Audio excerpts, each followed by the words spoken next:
श्री शिवाय नमस्तुभ्यम। हर हर महादेव। दोस्तों, आप सभी लोग जानते हैं कि 21 अक्टूबर 2024 को पड़ रहा है कार्तिक माह का सोमवार की पंचमी तिथि। दोस्तों, यह जो सोमवार की पंचमी है कार्तिक महीने में पड़ने वाला सबसे बड़ा सोमवार है, क्योंकि यह कार्तिक महीने में पड़ रहा है जिसका बहुत ही बड़ा और विशेष महत्व होता है। और ऐसा दिन पूरे साल में सिर्फ एक ही बार आता है। और दोस्तों, आप सभी लोग जानते हो कि सोमवार की पंचमी तिथि का अगर सबसे बड़ा कोई उपाय है तो 108 चावल के दाने वाला उपाय है। तो दोस्तों, इस कार्तिक माह के सोमवार की पंचमी तिथि के दिन आप लोगों को इस 108 चावल के दाने वाले उपाय को जरूर करना है। बहुत सारे लोग होंगे जिन लोगों ने इस उपाय को ना किया हो, मतलब पूरा साल निकल गया और उन्होंने किसी भी दिन इस 108 चावल के दाने वाले उपाय को ना किया हो। पर दोस्तों, आपके पास एक आखिरी मौका बचा हुआ है जो कि 21 अक्टूबर के दिन। तो इस दिन आप लोगों को इस वाले उपाय को कर लेना है, भले ही आपने पूरे साल भर अभी तक इस उपाय को ना किया हो। पर अगर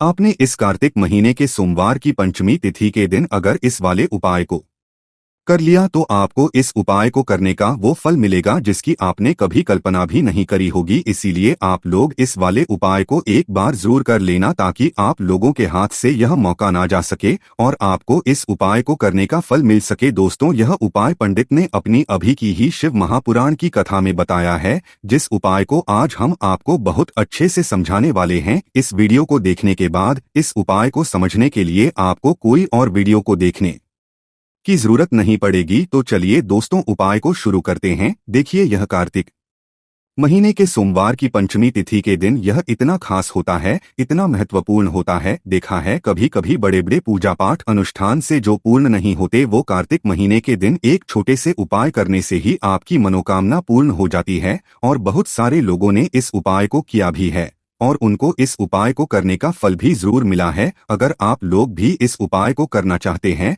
तो आप इस उपाय को पहले अच्छे से समझ लेना, सुन लेना, उसके बाद करना। आपको इस उपाय का फल जरूर मिलेगा और इस उपाय को कर लेने से आपके घर में चाहे किसी भी प्रकार की दुख और समस्या ना चल रही हो, आपको उसका कारण भी नहीं पता है कि भाई यह समस्या किस कारण से चल रही है, उसका कुछ भी कारण हो सकता है, जैसे पितृ दोष हो सकता है या किसी भी तरह का मंगल दोष भी हो सकता है। तो इस दिन आप लोगों को यह वाला उपाय कर लेना है। यह एक ऐसा उपाय है जिस उपाय को अगर किसी विशेष दिन पर किया जाए तो भाई उस विशेष दिन का जो है वह तो हमें मिलता ही मिलता है, पर हमने उस दिन पर इस उपाय को किया है तो हमें से भी बड़ा फल मिलता है और फल बहुत जल्दी मिलता है, क्योंकि आप इस उपाय को बहुत ही बड़े और विशेष दिन पर कर रहे हो। तो चलिए अब उपाय के बारे में बात करते हैं, लेकिन उससे पहले आप लोगों को यह जानना आवश्यक है कि आखिर यह उपाय किस समय करना है, किसको करना है और कैसे करना है। तो चलिए हम आगे आपको वीडियो में एक एक करके बता देते हैं, इसीलिए इस वीडियो को बिना भगाए अंत तक देखिएगा,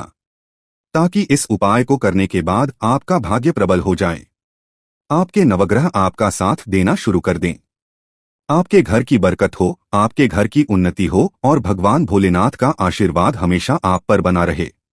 और अगर आप चाहते हैं कि महादेव जी की कृपा से आपके जीवन की समस्त प्रकार की परेशानी से आपको मुक्ति मिल जाए और महादेव जी का कृपा हमेशा आप पर बना रहे, तो दोस्तों पूरी सच्ची श्रद्धा और पूरे विश्वास के साथ इस वीडियो को लाइक कर दीजिए और कमेंट बॉक्स में लिख दीजिए ओम नमः शिवाय, हर हर महादेव। और इस वीडियो को आप जितने लोगों तक पहुंचा सकते हैं उतने लोगों तक पहुंचा दीजिए, ताकि लोगों का भला हो सके। और दोस्तों, कमेंट बॉक्स में अपनी राशि भी डाल दीजिएगा। आपकी राशि के अनुसार कोई भी ऐसा उपाय होगा जो करके आप लाभ पा सकते हैं कार्तिक के महीने में, वह आकर हम आपके कमेंट के रिप्लाई में बता देंगे। लेकिन आपसे निवेदन था, वीडियो लाइक करना मत भूलिएगा। और अगर आप लोग हमारे चैनल पर नए हैं तो हमारे चैनल सनातन धर्म का संसार को सब्सक्राइब कर लेना। तो दोस्तों, इस 108 चावल के दाने वाले उपाय को हमें इस सोमवार की पंचमी तिथि के दिन कैसे करना है, किसको करना है, किस समय करना है और कहां पर करना है, ये सारे सवालों के जवाब आपको इस वीडियो में मिल जाएंगे। और जो ये वीडियो देखेगा भाई, उसको 108 चावल के दाने वाला उपाय जरूर करना चाहिए, क्योंकि इस दिन एक चावल के दाने का भी बहुत ही बड़ा और विशेष महत्व होता है। और जब आ जाए 108 चावल के दाने की, तो ये सोने पे सुहागा वाली बात हो जाती है।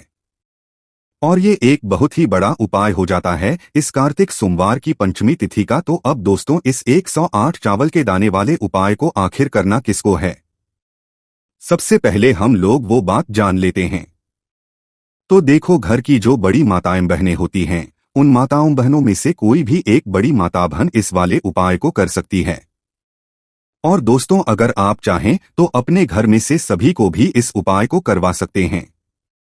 अगर किसी व्यक्ति की खुद की कोई मनोकामना है, खुद की कोई दुख और परेशानी है जो कि वह अपने लिए ही करना चाहता है, इस वाले उपाय को तो वह खुद अपने लिए भी कर सकता है। बाकी अगर कोई घर में से ऐसा है जो कि अपने पूरे घर परिवार की सुख और शांति के लिए ये वाला उपाय करना चाहता है, तो भाई वह भी कर सकता है, उसमें भी कोई दिक्कत वाली बात नहीं है। कहने का मतलब यह है कि इस उपाय को हर एक सदस्य कर सकता है और पूरे घर परिवार के सदस्य के लिए घर की बड़ी माताओं बहनों में से कोई एक माता बहन भी कर सकती है। माताएं बहनें अगर घर में उपस्थित ना हो या वो यह वाला उपाय ना कर पा रही हो तो फिर घर का कोई बड़ा सदस्य भी इस 108 चावल के दाने वाले उपाय को कर सकता है, चाहे फिर वह पुरुष ही क्यों ना हो, उसमें कोई भी दिक्कत वाली बात नहीं है। अब दोस्तों इस 108 चावल के दाने वाले उपाय करना कहाँ पर है? हमें इसे शिवजी के मंदिर में जाकर करना है। बहुत सारे लोग प्रश्न करते हैं, हर एक उपाय को करते समय क्या हम इस उपाय को घर पर कर सकते हैं? तो इस वाले उपाय को आप घर पर नहीं कर सकते हो। इस वाले उपाय को करने के लिए आपको शिवजी के मंदिर ही जाना पड़ी ढीढ़ेगा। उसके बाद में दोस्तों जो अगला प्रश्न निकल कर आता है वो यह आता है इस उपाय को लेकर कि आखिर इस उपाय को हमें किस समय करना है, सुबह के समय है कि शाम के समय करना है? तो देखो, इस वाले उपाय को आप लोग सुबह के समय भी कर सकते हो और शाम के समय प्रदोष काल में भी कर सकते हो। अब अगर आप पूछो कि भाई सबसे उत्तम समय कौन सा रहेगा इस 108 चावल के दाने वाले उपाय को करने का, तो हम आपसे बस यही कहेंगे कि इस उपाय को आप सुबह के समय करेंगे तो ज्यादा बेहतर होगा। बाकी अगर प्रदोष काल शाम के समय भी करेंगे तो भी अच्छा होगा, उसमें कोई भी दिक्कत वाली बात नहीं। तो अब दोस्तों जो अगली सबसे बड़ी और महत्वपूर्ण बात आती है वो यह आती है कि सुबह अगर हम उपाय को करेंगे तो हमें कितने बजे से लेकर कितने बजे तक के बीच में करना है, और शाम के समय प्रदोष काल में करेंगे तो हमें कितने बजे से लेकर कितने बजे के बीच में करना है। तो देखो, सुबह जितनी जल्दी हो सके आप उपाय को करने की कोशिश करना। बाकी अगर किसी कारणवश लेट भी हो जाओ, देर भी हो जाए, तो 10 या 11 बजे तक भी आप कर लेना, पर 12 बजे से ज्यादा देरी ना हो, ठीक है? इस बात का ध्यान रखना। उसके बाद में दोस्तों अगर शाम के समय प्रदोष काल की बात करें, प्रदोष काल का जो समय है होता है वो शाम के 6 बजे से शुरू हो जाता है। मतलब शाम के 6 बजे से लेकर 7 बजे के बीच का जो समय होता है ये समय प्रदोष काल का समय होता है। पर अभी जो मौसम चल रहा है इस मौसम में जो है शाम बहुत देरी से होती है, तो आप इस उपाय को 7 या 8 बजे के बीच में भी कर सकते हो। मतलब शाम 6 बजे से रात 8 बजे के बीच में आप कभी भी इस वाले उपाय को कर सकते हो, उसमें कोई भी दिक्कत वाली बात नहीं है। अब दोस्तों यहाँ पर इस उपाय को लेकर एक और सबसे बड़ी बात ये निकल कर आती है कि इस 108 चावल के दानों को हमें लेना कहाँ से होता है, और हमें इस उपाय को करने के साथ में क्या और कुछ भी सामग्री ऐसी होती है जो शिव जी के मंदिर लेकर जानी है। तो देखो यहाँ पर हम आपको बता दें, सबसे पहले आप लोग ये जान लो कि ये जो 108 चावल के दाने वाला उपाय है, सिर्फ और सिर्फ आप उपाय की सामग्री लेकर कभी भी शिव जी के मंदिर मत जाना, क्योंकि हमें भगवान के सामने यह नहीं दर्शाना है कि अगर हम भगवान शिव जी के मंदिर आए हैं तो अपने फायदे के लिए आए हैं। तो इसलिए जो भी पूजन सामग्री है, उपाय सामग्री है, 108 चावल के दाने, इसके साथ में आपको पूजन सामग्री भी जरूर लेकर जाना है। देखो अगर सुबह के समय उपाय कर हो तो सीधी सी बात है, 1 लोटा जल तो आप लेकर जाओगे ही जाओगे। वही 1 लोटा जल अगर मिट्टी का जल हो तो बहुत अच्छा रहेगा। मिट्टी का जल कैसे बनाया जाता है इसके लिए हमने पहले से बहुत सारी वीडियोस बना दी है। आपके पास इस दिन एक आखिरी मौका रहेगा मिट्टी का जल शिवजी पर चढ़ाने का और उपाय को करने का। बहुत बड़ा आपको इस दिन फल मिलेगा। तो इसलिए इस दिन हो सके तो भाई मिट्टी का जल चढ़ाना तो अपने साथ में कम से कम 1 लोटा तो आपको लेकर जाना ही जाना है। अगर मिट्टी का जल नहीं है तो घर का जल भी आप इस्तेमाल कर सकते हो। इसके अलावा जो भी पूजन सामग्री है, देखो 108 चावल के दाने ये अलग आपके रहेंगे और जो आपकी पूजन सामग्री रहेगी वो अलग रहेगी। पूजन सामग्री में आप जो भी चीज लेकर जाना चाहे वो लेकर जा सकते हैं, उसमें कोई भी दिक्कत वाली बात नहीं है। वही अगर हम बात करें शाम के समय की, तो शाम के समय शिव जी पर जल नहीं चढ़ता है। इसीलिए शाम के समय आप लोग एक दीपक तैयार कर ले, जो कि बत्ती का, आटे का, शुद्ध देसी गाय का घी का होगा। इस बात का आप लोगों को ध्यान रखना है और इस दीपक को आपको घर से जलाकर नहीं लेकर जाना है, भगवान शिवजी के मंदिर में जाकर ही जलाना है। इस बात का भी आप लोगों को ध्यान रखना है। अब दोस्तों, यहाँ पर हमें इस बात को समझना है कि यह 108 चावल के दाने हमें लेना कहाँ से हैं। क्या हमें दुकान से लेकर आना है या हमें अपने घर से लेना है या कहाँ से लेकर आना है और कौन से चावल लेना है, क्योंकि चावल भी बहुत प्रकार के होते हैं। तो सभी सवालों के जवाब आप लोग एक बात में सुन लो कि भाई ये जो उपाय है, इस उपाय में आपको ये नहीं देखना है कि भाई कौन से चावल है कौन से चावल नहीं है। बस जो भी चावल ले रहे हो वो चावल का दाना सबूत होना चाहिए, मतलब साबुत होना चाहिए, टूटा हुआ नहीं होना चाहिए, कटा पीटा नहीं होना चाहिए। ये बात आपको ध्यान रखना है। बाकी आपका चावल बासमती हो या सादा चावल हो या कोई सा भी चावल हो, उसमें कोई भी दिक्कत वाली बात नहीं है। तो सीधी सी है कि आपके घर के रसोई घर में जहां पर आप भोजन बनाते हो, वहां पर जो भी चावल आपके उपस्थित हो, उन चावलों में से अपनी एक कटोरी भर लेना या एक मुट्ठी चावल ही लेने वाले हैं, दूर होती है। इस बात का आप लोगों को ध्यान रखना है। तो अपने उस चावल की कटोरी में से या चावल में से 108 ऐसे चावल के दाने आप लोग निकाल लो जो कि हुए ना हो, कटे पिटे ना हो, जिनमें कोई दाग ना लगा हुआ हो, अच्छे साबुत चावल के दाने 108 दाने आप लोग निकाल कर रख लो और इन्हें किसी भी एक कागज की पुड़िया में या किसी एक छोटी सी कटोरी में आप लोग रख लो, ताकि यह सुरक्षित रहे, आपके एक भी चावल का दाना इधर उधर ना हो और आपका उपाय भी पूरा अच्छे से हो जाए। तो भाई, जैसे ही आपका उपाय की जो सामग्री है 108 चावल के दाने ये तैयार हो जाते, उसके बाद मैं आपको जो भी अपनी पूजन सामग्री है, सुबह के समय कर रहे हो तो एक लोटा जल या पूजन सामग्री जो लेकर जाना चाहो उसकी भी तैयारी कर लेना, और शाम के समय जा रहे हो तो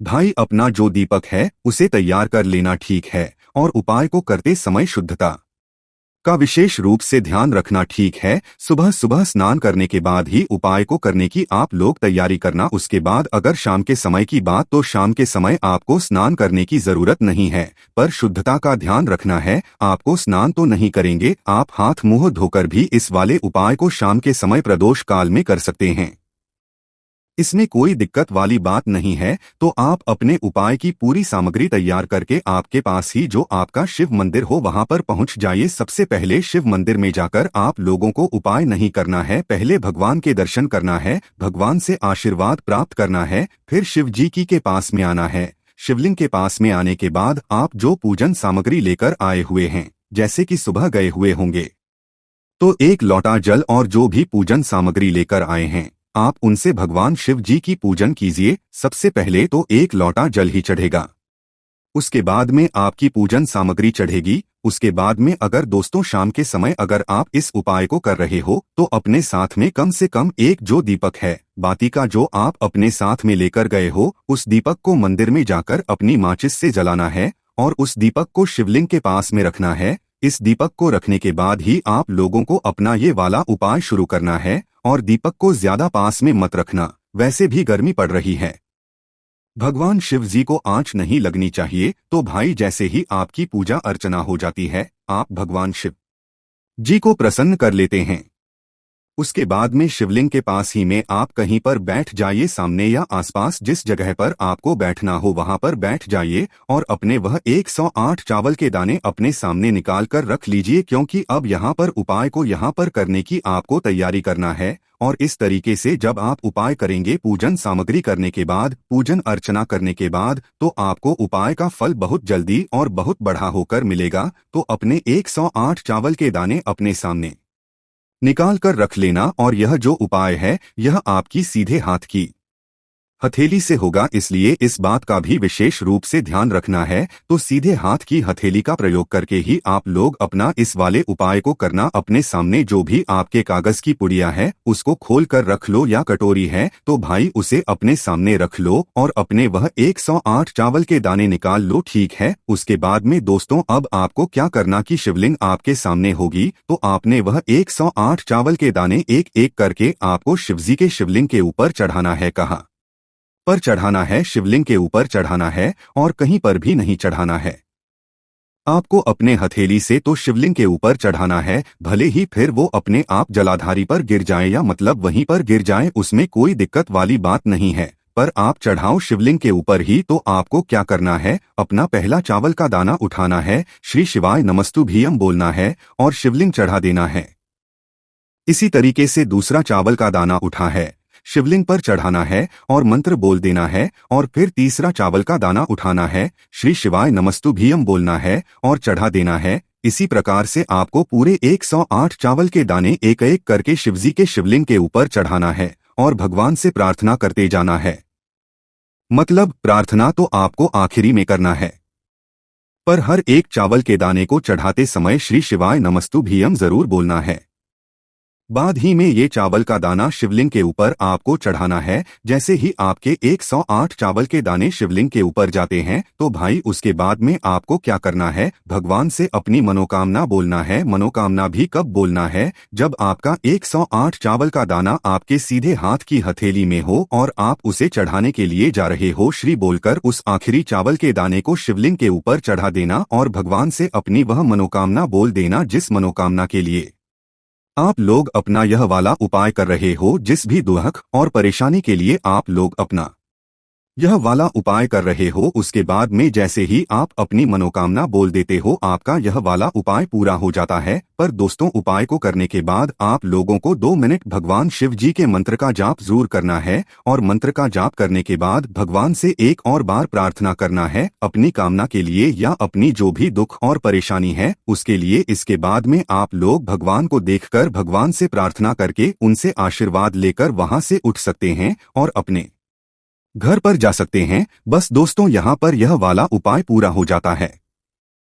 इस तरीके से जो भी व्यक्ति छोटी छोटी चीजों का ध्यान रखते हुए इस 108 चावल के दाने वाले उपाय को करेगा, निश्चित सी बात है उसे उसकी मनोकामना जल्द ही पूर्ण होगी। जो भी दुख और परेशानी है वो भी बहुत ही जल्दी दूर होंगे। और दोस्तों कार्तिक मास की पंचमी तिथि जो बहुत ही खास है, और दोस्तों ये वो पंचमी है जो कि कार्तिक महीने में सोमवार को पड़ रही है, तो इस दिन का महत्व और भी अधिक बढ़ जाता है। दोस्तों इसी दिन किया जाने वाला पंडित जी द्वारा बताया गया एक लाल फूल और एक सफेद फूल वाला उपाय आप लोगों को जरूर करना चाहिए, क्योंकि दोस्तों ये एक ऐसा उपाय है जो कि हर दिन नहीं किया जाता। कार्तिक महीने में जो पंचमी आती है उसी दिन किया जाता है।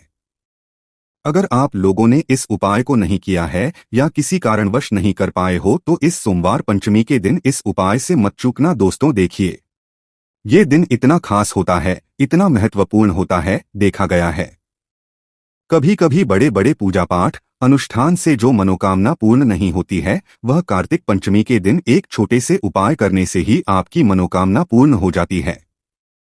और बहुत सारे लोगों ने इस उपाय को किया भी है और उनको इस उपाय को करने का फल भी जरूर मिला है। अगर आप लोग भी इस उपाय को इस सोमवार पंचमी के दिन करना चाहते हैं तो आप इस उपाय को पहले अच्छे से समझ लेना, सुन लेना, उसके बाद करना। आपको इस उपाय का फल ही मिलेगा, आपकी सभी मनोकामनाएं पूरी हो जाएंगी। दोस्तों हम आपको यहाँ पर बता दें कि यह जो एक लाल फूल और एक सफेद फूल वाला उपाय है, ये उपाय पंडित जी ने अपनी अब भी किसी और की कथा में ही बताया है। और इस उपाय को करने से आपके घर में चाहे किसी भी प्रकार की दुख और समस्या क्यों ना चल रही हो, आपको उसका कारण भी नहीं पता है कि भाई ये समस्या किस कारण से चल रही है, उसका कुछ भी कारण हो सकता है। जैसे पितृदोष हो सकता है, काल सर्प दोष होता है, या किसी भी तरह का मंगल दोष भी हो सकता है, और भी बहुत तरह के दोष होते हैं, कुछ भी हो सकता है। पर आपको इस उपाय को करने के लिए अपने दोष को पता लगाने की भी जरूरत नहीं है। आपके घर में किस कारण से इतनी दुख और परेशानी आ रही है वह भी आपको पता लगाने की जरूरत नहीं है। बस सोमवार की पंचमी के दिन इस उपाय को कर लेना, क्योंकि इसी एकमात्र उपाय को करने से आपके पूरे घर परिवार में सुख और शांति हो जाएगी। आपके घर में अच्छे काम होने लगेंगे। आपकी जो भी मनोकामना होगी वह भी धीरे धीरे करके पूर्ण होना शुरू हो जाएंगे। अब हम समझते हैं इस एक लाल फूल और एक सफेद फूल वाले उपाय को आपको करना कैसे है, किसको करना है, किस समय करना है और कैसे करना है। देखो, उपाय बिल्कुल आसान है, बस समझने वाली बात है। ध्यान से समझिए, उसके बाद ही आप लोग जो है इस उपाय को जरूर कीजिएगा।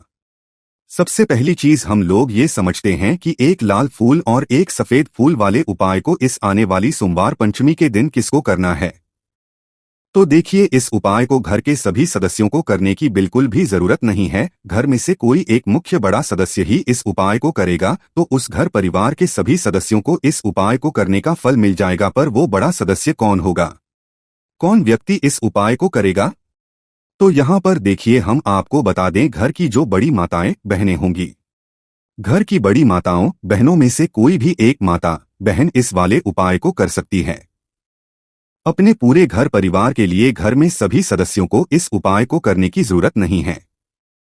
मात्र घर की जो बड़ी माताएं बहनें हैं उनमें से कोई भी एक माता बहन इस वाले उपाय को करेगी तो उसके घर परिवार के पूरे सदस्यों को इस उपाय का फल मिलेगा। अगर किसी कारणवश माताएं बहनें घर में उपस्थित ना हो या वो इस उपाय को ना कर हो, कुछ दिक्कत हो, तो भाई उस जगह पर फिर घर का कोई बड़ा व्यक्ति भी इस उपाय को कर सकता है। माताओं बहनों के कहने का मतलब ये था कि माताएं बहनें घर की लक्ष्मी होती है। जब घर की लक्ष्मी कोई उपाय करती है तो निश्चित ही भगवान शिव जी बहुत जल्दी प्रसन्न होते हैं और उपाय का फल में बहुत जल्दी और बहुत बड़ा करके भी यहाँ पर देते हैं। तो आप लोग ये बात समझ गए होंगे। अब हम ये बात समझते हैं इस वाले उपाय को हमें करना किस समय है। एक लाल फूल और एक सफेद फूल वाले उपाय को हमें सोमवार के दिन समय है। तो देखिए, इस उपाय को करने का जो समय है सुबह का समय भी है और शाम का समय भी है।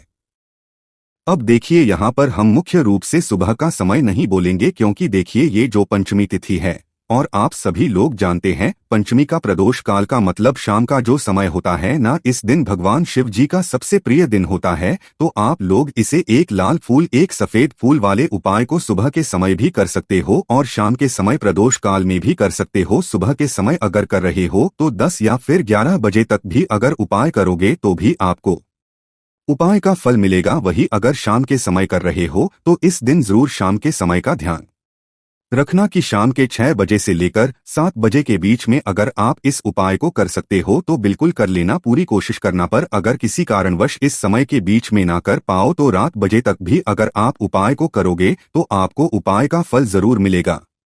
ये बात आपको समझ आ गई कि आप इस उपाय को सुबह और शाम दोनों समय कर सकते हो। मतलब करना आपको एक ही समय है, घर में से किसी एक ही बड़े व्यक्ति को करना है, पर एक ही बार इस उपाय को करना है, दोनों समय नहीं करना है।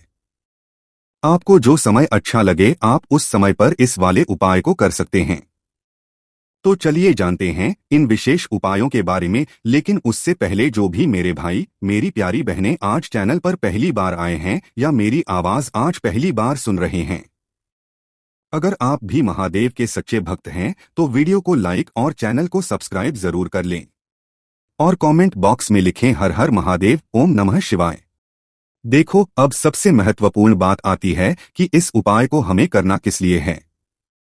जैसा कि हमने अभी आपसे बोला कि इस उपाय को करने के बाद आपके जीवन में बहुत सारी खुशियां आएंगी, आपकी मनोकामनाएं पूर्ण होंगी, आपकी धन की समस्या दूर होगी, आपकी पैसों की समस्या दूर होगी। अब देखिए, अगर आप लोग सोच रहे हो कि भाई हमें अपना घर बनाना है पर घर बनाने के लिए पैसा नहीं है, हमें गाड़ी लेना है पर गाड़ी लेने के लिए पैसा नहीं है, हमें जमीन लेना है पर जमीन लेने के लिए पैसों की कमी पड़ रही है, अगर ऐसी ही दिक्कत परेशानी या किसी भी तरह की धन से जुड़ी हुई समस्या या पैसों से जुड़ी हुई समस्या अगर आपके जीवन चल रही है तो यह उपाय निश्चित ही आपके जीवन में बहुत सारे फल लाकर दे सकता है।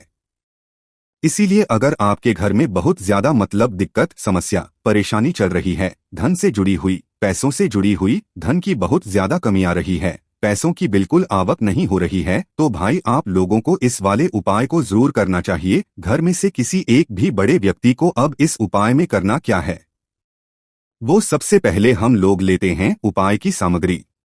हम लोग सबसे पहले जानते हैं कि इस उपाय में किस किस चीज की आवश्यकता पड़ेगी।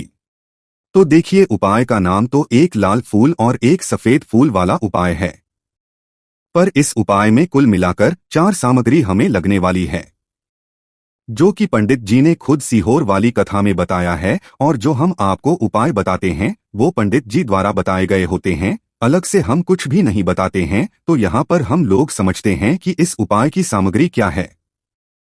तो देखो, उपाय की जो सामग्री है वो 4 सामग्री है, जिसमें से सबसे पहली सामग्री है एक बेलपत्र। देखो, बेलपत्र क्या होती है? बेलपत्र जो शिव की शिवलिंग पर चढ़ती है। दूसरी चीज है एक शमीपत्र। शमीपत्र वो जो शिवलिंग पर ही चढ़ता है। तीसरी चीज है दोस्तों एक लाल फूल, जो उपाय का नाम है। तो एक यहाँ पर आपको लाल फूल लेना है। अब ये लाल फूल कौन सा लेना है? देखो, शिवलिंग के ऊपर जो लाल फूल चढ़ता हो उनमें से कोई भी एक लाल फूल पसंद कर लेना, और वो कहीं से तोड़कर या कहीं से खरीद कर लेकर आना और उस फूल को उपाय में प्रयोग कर लेना।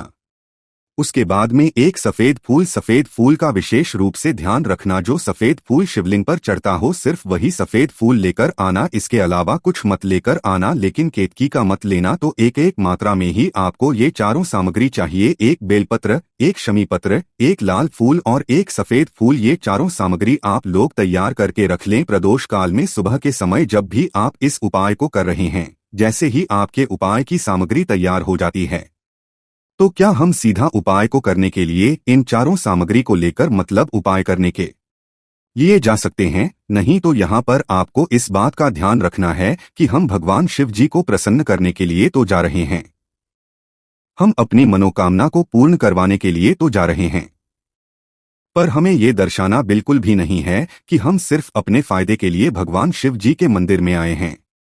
इसलिए इस उपाय को करने के साथ साथ में भगवान शिव जी की पूजन अर्चना के लिए कुछ सामग्री भी जरूर लेकर जाएंगे। जैसे कि सुबह के समय अगर आप उपाय को कर रहे हो इस एक लाल फूल और एक सफेद फूल वाले उपाय को, तो भाई सुबह के समय आपको एक लोटा जल लेकर जाना है। जो लोग प्रतिदिन शिव जी के मंदिर जाते हैं, पूजन अर्चना करते हैं, जल चढ़ाते हैं, फूल बेलपत्र सब कुछ चढ़ाते हैं, भाई वो अपनी पूजन अर्चना वैसी की वैसी ही करना। बाकी जो सिर्फ उपाय को करने के लिए जा रहा है, जो कुछ भी लेकर नहीं जा रहा है, उसे कम से कम एक लोटा जल अपने घर से जरूर भरकर लेकर जाना अगर आप उपाय को कर रहे हो, है ना? क्योंकि इस वाले उपाय को आप भगवान शिव जी की पूजन अर्चना करने के बाद ही करना। वही अगर बात करें शाम के समय की, अगर कोई व्यक्ति शाम के समय प्रदोष काल में इस वाले उपाय को कर रहा है, तो भाई आपको मात्र एक घी का दीप तैयार करना है। ये बात हम हमेशा बोलते हैं, शाम के समय प्रदोष काल में कोई कर रहे हो ना, तो दीपक का विशेष महत्व होता है। समस्या के दिन का प्रदोष काल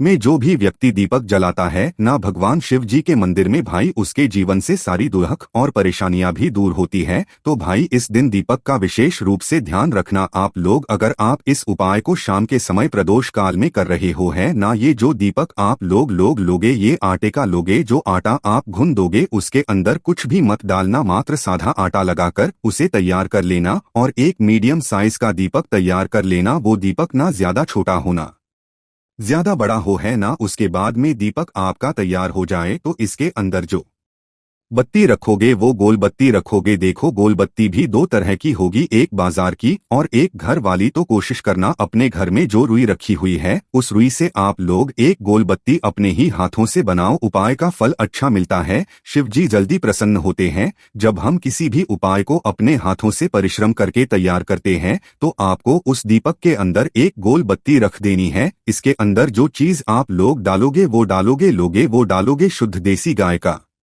घी। इस बात का विशेष रूप से ध्यान रखना, क्योंकि भगवान शिव जी का सबसे प्रिय दिन और प्रिय समय पर हम लोग इस वाले उपाय को कर रहे हैं। तो थोड़ा सा शुद्ध देसी गाय का घी इतना डालना कि वो कुछ समय तक चल सके, ना बाजार वाला मिलावटी घी डालना, ना भैंस का घी डालना। शुद्ध देसी गाय का घी आपको ढूंढने में मतलब मेहनत लगेगी और महंगा भी मिलेगा, पर गाय के घी से भगवान शिव जी प्रसन्न होते हैं और उसी शुद्ध देसी गाय के घी से घर में बरकत भी बनी रहती है और हमारे घर में सुख शांति भी बनी रहती है। इसलिए इस शुद्ध देसी गाय का घी को अपने घर में हमेशा रखा करो। वो भगवान शिव जी के कार्यों में भी उपयोग में आता है और उपायों में भी हम लोग प्रयोग कर सकते हैं। तो यहाँ पर आपकी सारी तैयारियां हो चुकी हैं। उपाय को करते समय शुद्धता का विशेष रूप से ध्यान रखिएगा। सुबह कर रहे हो तो भाई सुबह तो आपको स्नान करना ही करना है।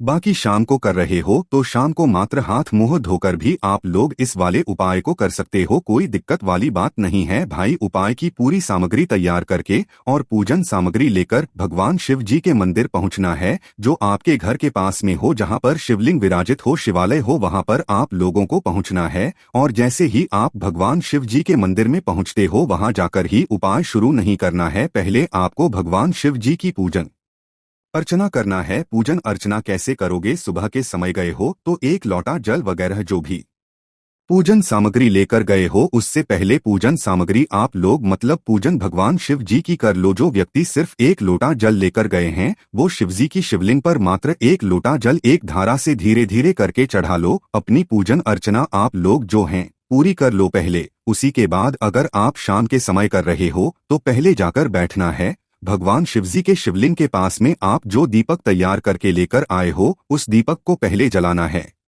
ये जो दीपक आप लोग जलाओगे ना, ये किसी और की माचिस से मत जलाना, अपनी ही माचिस अपने ही घर से आना और इस दीपक को अपने ही माचिस से जलाना। अगर आपने मंदिर की माचिस या किसी और की माचिस ले ली इस उपाय को करने में, इस उपाय का फल उस व्यक्ति को भी बहुत मिल जाएगा। इस बात का ध्यान रखना, अपने घर से अपनी ही माचिस लेकर जाना और इस दीपक को जलाना। दीपक को जलाने के बाद भगवान शिव जी की शिवलिंग के पास में रख देना। शिवलिंग के इतना पास में मत रखना कि भगवान शिव जी को आंच लगे, दूरी बनाकर ही जो है इस दीपक को शिवलिंग के पास में आप लोग रख दीजिएगा। अब जैसे ही आपकी पूजन अर्चना हो जाती है, भगवान शिव जी के शिवलिंग के सामने या आसपास कहीं पर भी बैठ जाइए उपाय को करने के लिए। और उपाय को करने से पहले आप लोग अपनी वो चारों पूजन सामग्री निकाल लीजिए। उपाय की जो सामग्री है वो निकाल लीजिए और भगवान शिव जी के शिवलिंग के ऊपर एक माता अशोक सुंदरी जी का स्थान देख लीजिए। माता अशोक सुंदरी जी का जो स्थान होता है वो के ऊपर होता है,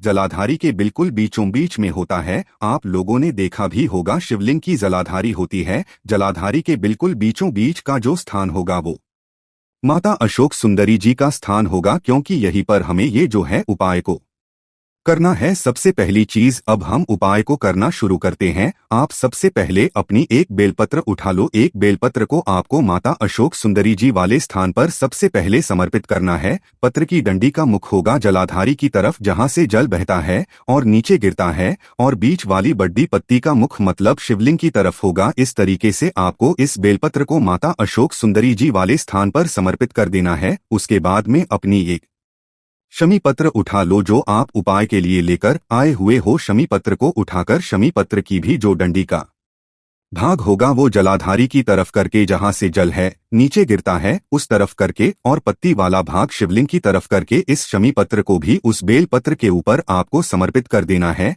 समर्पित करने के बाद अब आप ले लो अपना एक लाल फूल जो आप उपाय को करने के लिए लेकर आए हुए हो। इस लाल फूल का जो खिला हुआ भाग होगा, चाहे वो गुलाब का फूल हो, चाहे कोई सा फूल जो शिवलिंग पर चढ़ता हो, भाई उस फूल का जो खिला हुआ भाग होगा वो शिवलिंग की तरफ होगा। बाकी जो का भाग होगा फूल का वो जलाधारी की तरफ, जहां से जल बहता है नीचे गिरता है उस तरफ होगा।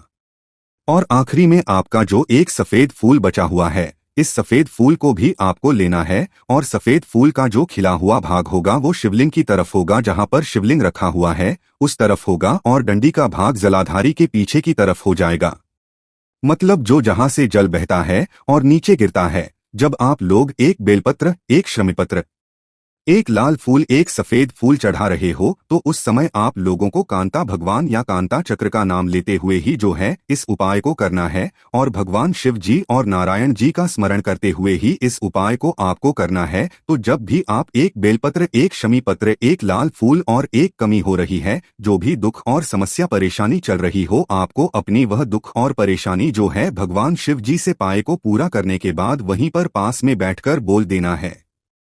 हाथ जोड़ के आंखें बंद करके अपनी परेशानी और श्री शिवाय नमस्तुभ्यम का जाप करना है।